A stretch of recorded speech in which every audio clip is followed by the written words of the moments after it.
안녕하십니까, 강동훈 변호사입니다. 이번에는 재개발 관련해가지고 하나 기사를 말씀드리려고 하는데, 기사라기보다는 이제 도정법, 도시민 주거환경정비법 개정 사항을 말씀드리려고 합니다. 이게 이번 정부가 이제 그 부동산 투기를 많이 막으려고 하지 않습니까? 그 효용성에 대해서는 논의가 좀 있긴 한데, 어쨌든 이제 의도는 그런 것 같습니다. 투기를 막으려고 하는 것 같아서 그런 정책 수단 중에 일환으로 도정법 시행령을 개정을 했다고 합니다. 그래서 상업지구에서 재개발하는 경우도 임대주택을 의무화하기로 했다고 합니다. 원래는 상업지구에서 재개발할 때는 임대주택을 지을 필요가 없었어요. 근데 그것도 의무화하게 됐고, 또 이제 기존에 그 주거지역에서 재개발을 할 때도 임대주택을 비율을 갖다가 높였습니다. 지금까지는 이제 법에서, 도정법에서, 그다음에 시행령에서 상한을 만들어 놓고 각 시군구에서 이제 자치구나 각 시에서 도에서 이제 그 임대주택, 우리 동네, 우리 지방자치단체 내에서는 임대주택을 몇 프로까지 지어야 된다 이렇게 짓게 했는데, 그 상한 비율을 높여가지고 이제 조례에서도 높일 수 있게 이렇게 한 겁니다. 구체적 내용을 보면은 이제 이번 달 말부터 시행이 된다고 하는데요. 당장 오늘이 10월 30일이니까 내일이 말일이죠.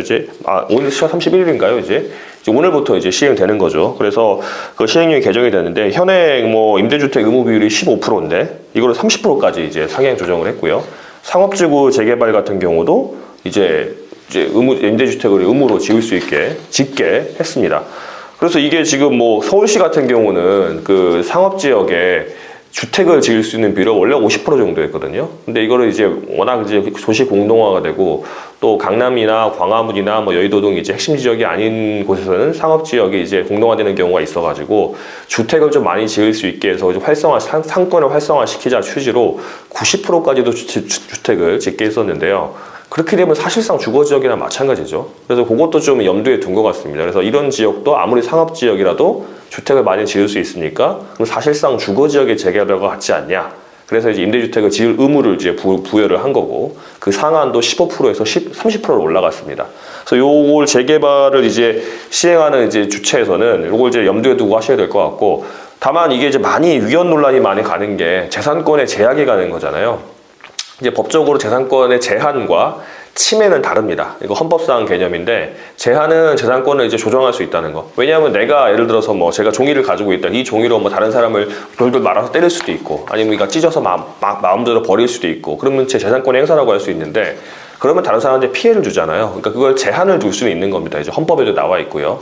재산권의 행사는 이제 법률에 의해서 이제 해야 되는 거기 때문에, 그래서 제가 이거 쓰고 찍고 버리고 하는 건 아무 문제가 없는데, 그걸 다른 사람한테 피해를 주면 안 되니까 제한이 되는데, 마찬가지입니다. 이 재개발 같은 경우도 내가 가진 땅, 그걸 내가 다시 허물고 다시 아파트 짓고 하는 거는 전혀 문제가 없는데, 그게 이제 너무 높게 짓거나 이렇게 되면은 도시 이제 교통 상황 같은 것도 이제 안 좋을 수 있고, 상수도 같은 것도 과부하가 될 수 있고, 전기 부분도 문제가 될 수 있고, 또 경우에 따라서는 이제 투기가 될 수도 있기 때문에 국가가 이제 헌법에 의해서 이게 규제를 하는 거죠. 이제 정당한 규제면 상관이 없는데, 이런 것처럼 임대주택을 만들지 않아도 됐는데 의무를 만들고, 임대주택을 15%까지만 해도 되는데 30%까지 올린다라는 거 하는 것도 이제 재산권의 제한이죠. 이제 근데 그 제한이 이제 과도해져서 재산권의 본질적 의무를 부분까지 제한하게 되면 그걸 침해라고 합니다. 이게 침해가 되는지 안 되는지는 사실상 이제 헌법적 판단에 달려 있는 건데요. 이거 모든 사건을 다 헌법재판소 가져갈 수는 없는 거니까 그때그때 봐야 되는 건데, 진짜 문제가 되면 헌법재판소까지 가겠죠, 이제.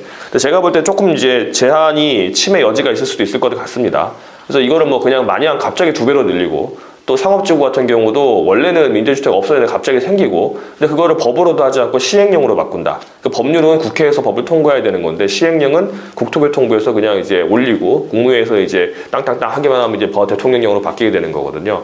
이런 건 조금 문제의 여지가 있는 것 같고, 문제 여지가 있는 것을 제가 당장 위헌이라고 하는 거 아닙니다. 문제 여지가 있는 것 같고, 이런 문제 여지를 좀 없애려고 한다면 뭔가 그 재개발 시행자한테 반대급부를 좀 줘야 되지 않겠습니까? 용적률을 좀 올려준다든가, 아니면 이제 요즘 가로주택 정비사업 같은 데는 이제 주차장 확보 비율 같은 거 좀 낮춰준다는 한 게 있는데, 이런 경우는 그렇게까지 하진 않을 것 같고, 용적률을 조금 올려준다든가, 아니면 사업자의 인가를 조금 쉽게 해준다든가, 그런 좀 베네핏을 줘서 이제 이게 좀 여유 있게 재산권 제한과 거기에 대한 또 이제 그 보완책을 같이 만들어가는 게 맞을 것 같습니다. 그래서 재개발 같은 경우는 다시 한번 정리해드리면, 임대주택 의무 비율이 15%에서 30%까지 증가했다. 그리고 상업지구에서 재개발하는 경우도 임대주택 의무 비율이 적용이 된다. 이렇게 하시면 될 것 같습니다.